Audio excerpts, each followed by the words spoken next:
Jews murdered by the Nazis during World War II. An official state ceremony will immediately begin right after the siren at the WWII Holocaust Museum in Jerusalem, where the President, Prime Minister Benjamin Netanyahu, the Knesset Speaker, Supreme Court President, and several Holocaust survivors will lay wreaths. This year's theme focuses on Jewish resistance, as this year marks 80 years since the 1943 Warsaw Ghetto Uprising. And in studio with me is Dr. Carl Yonker, Senior Researcher at the Center for Study of Contemporary European Jewelry at Tel Aviv University. Thank you very much for joining me today. Thank you for having me. In a moment, the siren to remember the 6 million Jews murdered in the Holocaust will ring, but this year the theme is Jewish resistance. Tell us about that decision.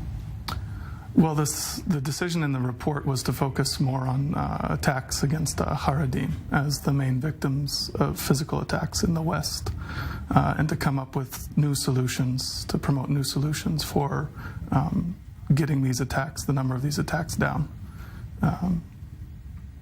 And that siren will be ringing in 30 seconds' time. Quite an incredible moment for the Jewish state to all stand together as one, car stopping in the middle of the street. It's really quite a fascinating thing to see. It's one of the more emotional moments. I remember the first time I experienced it, when everything comes to a standstill to honor the victims and the heroes that fought in the Holocaust.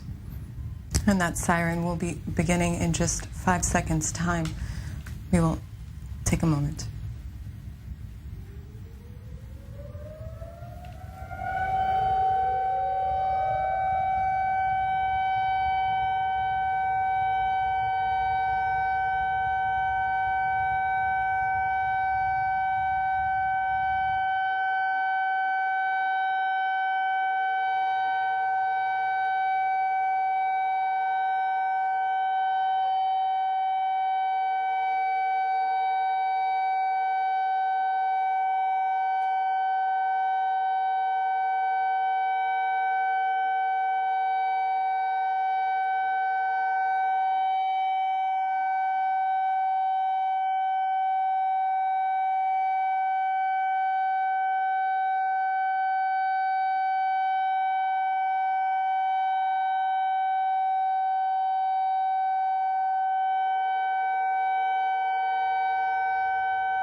And that was the entire country of Israel coming to a halt for 2 minutes for the siren that marks the annual Holocaust Remembrance Day. With me in studio still is Carl Yonker, Senior Researcher at the Center for Study of Contemporary European Jewelry at Tel Aviv University. Those were quite incredible images we just saw. Tel Aviv, the entire country coming to a standstill, the highway, cars stopping in the middle of the street to take a moment to pause to remember the 6 million Jews murdered in the Holocaust. A very powerful moment. I want to turn our attention to a special report that you were involved in. It's a report by Tel Aviv University and the Anti-Defamation League released yesterday, just on the eve of Holocaust Remembrance Day.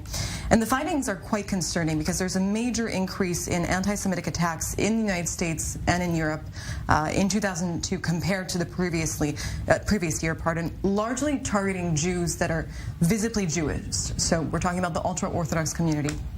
What are the main reasons for this uptick? So there's a perception that ultra-Orthodox Jews are perceived as weak and are perceived as vulnerable, that they won't fight back when they're attacked.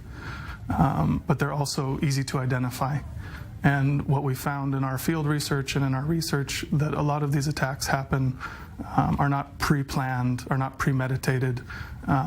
It's someone who decides at that moment, they identify someone as Jewish and they decide to attack, whether that's spitting, knocking off someone's kippah, pushing. The violence ranges, but they're perceived as a legitimate target that won't fight back, unlike other groups of people. And those are live images we're seeing from Jerusalem's Yad Vashem Museum of the ceremony taking place to mark Israel's Holocaust Memorial Day. I want to ask you about this report. What sort of educational campaigns can lead to a reduction in the number of anti-Semitic attacks and the violence against Jews? So what we found is that there's a lot of failure in education, in Holocaust education, or in educational programs. What we're more after right now is looking at ways that we can repair and investigate ways that we can improve on education. But what we're really after is looking at policing. That we know where these attacks are occurring in certain areas of certain cities, and to increase police presence, to increase prosecutions, to make sure that even what's perceived as a small crime of maybe spitting is prosecuted to the full extent of the law, so that perpetrators understand that this is unacceptable. Right. And those are images of Israeli President Isaac Herzog laying the wreath. I want to ask you, turning back to education of the Holocaust to younger generations, unfortunately, Holocaust survivors are unfortunately dying. They're getting older. We're now 80 years since the end of World War II. What about Holocaust education for young generations who are now so addicted to their smartphones? We have our own phones right here in studio. Their attention span is much shorter. What sort of education programs are there specifically for the younger generation?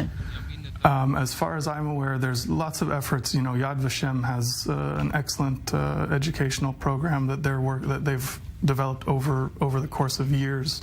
We also saw the Anne Frank Diaries. The Anne Frank Diaries to TikTok, to Instagram. Exactly. But the question is at the end of the day, are these effective? What's the reach? What's the impact? There's no doubt that, you know, preserving the memory of the victims, of the survivors, is key and important. But we need to figure out how this makes an impact, and to make it relevant to today's students. And so that also includes maybe broadening the subject area to talking about threats to democracy, threats to human rights. Right. And again, as we point out in the report, you know, racism is racism. And so when we talk about fighting manifestations of anti-Jewish racism, we also need to talk about fighting manifestations of racism elsewhere. And so this education, I think, comes in a holistic approach. Right. And speaking of that report, you noted that Russia in the past year has had an alarming amount of anti-Semitic statements by those close to Putin's regime, along with continuous cynical use of the memory of the Holocaust on part of Putin's government. These incidents raise fear that Russian Jews could also become a scapegoat for the regime's military failure, correct? Correct. And we saw this even, you know, early on in the Ukraine war. The chief rabbi, or the rabbi of the Chabad rabbi, was warning that things could get bad for Russian Jews if the war were to go badly, or if things were to develop badly, that they're a ready scapegoat. And so you've seen there's been somewhat of an exodus. There's keeping heads down. Right. And the report, as we mentioned, also marks a very big uptick in anti-Semitic incidents, both in the United States and in Europe. And happening just this week in Barcelona, the Grand Maimonides Synagogue was vandalized just this Sunday evening with graffiti, anti-Semitic graffiti that read, "Free Palestine from the river to the sea," a common phrase heard at pro-Palestinian rallies and demonstrations.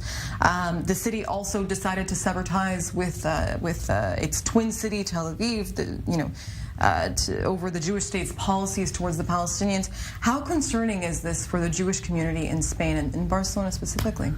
I mean, unfortunately, these events happen. If you look at the report from the last year and in previous years, you see these incidents of vandalism, whether it's drawing a swastika on a synagogue, desecrating cemeteries, things like that. Unfortunately, these are events that keep happening. It's something to be concerned about, but the community needs to be vigilant, police need to be vigilant, and they need to investigate again to find these perpetrators. Concerning indeed. And you mentioned earlier that in the report you also mentioned racism and anti-Semitic, not anti-Semitic, but more racist remarks also here in Israel. Right. So walk us through that decision.